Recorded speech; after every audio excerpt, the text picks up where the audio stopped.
Okay, we got the Wurkkos TS27. It's a nice light. It's pretty big. I saw someone comparing it to a 3D mag light in terms of size. It's not quite that big, but compared to the O light that looks quite a bit like it, the Wurkkos is way bigger than that. Compared to like a water bottle or a pen, you get the idea. It's a good-sized flashlight, and it has a nice, substantial, well-built feel.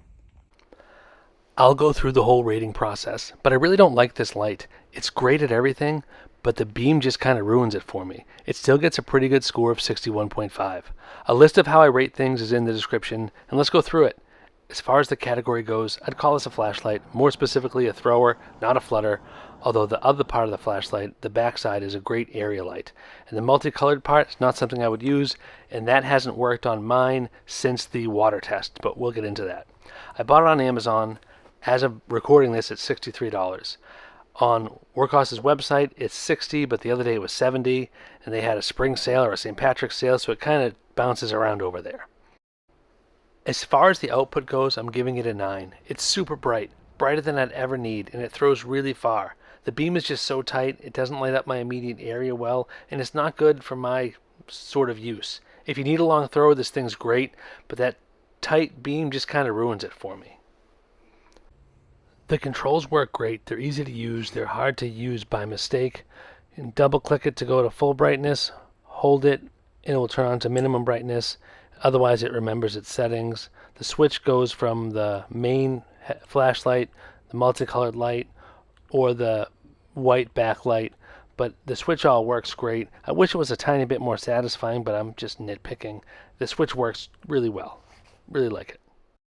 So let's get into the runtime tests. Wurkkos says it'll be 8 minutes at the highest level, but the highest level is so bright, and my high level test is at 200 on my meter. I think it's lux, 200 on my meter, which is pretty bright, but this isn't even breaking a sweat to put that out.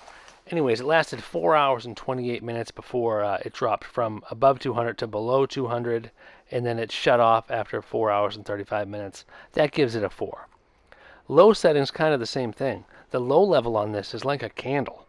My low setting, I want it to be just a little bit brighter than an iPhone, and see how long it lasts until it's less than an iPhone.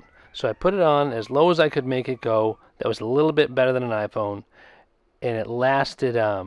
Well, I stopped the test at 30 hours, because that's more than I'd ever need, and that gives it a perfect score of 15.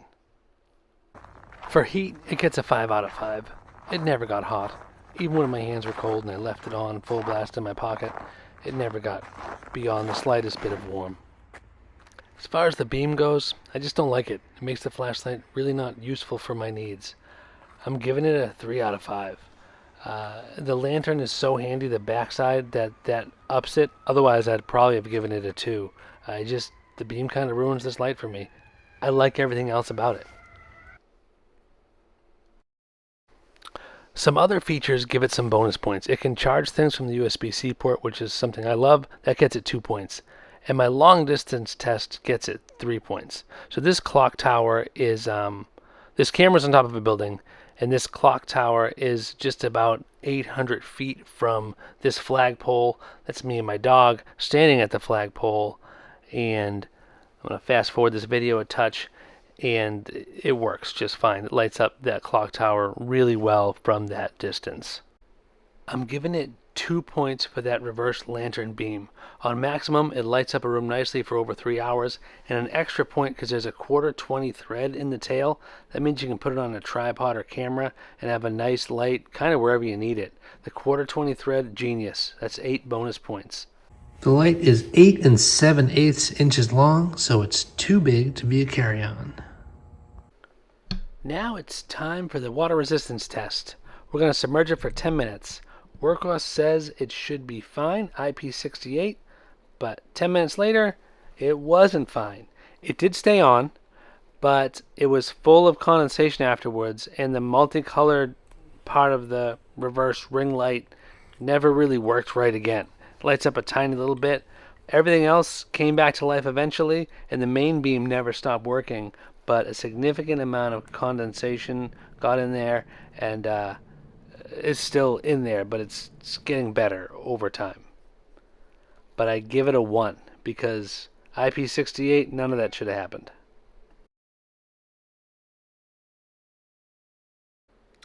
And last up, we've got our drop test from 3 feet.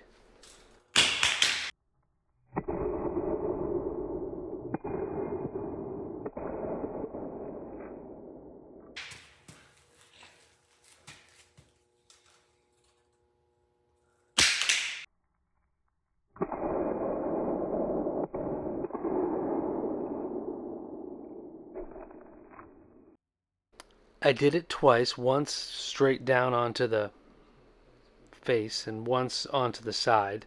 Some scratches, but nothing to really worry about. And still works. 4 out of 5. Overall, this flashlight does just about everything well. I don't like it because of the tight beam, but that's just my use. Thanks for watching.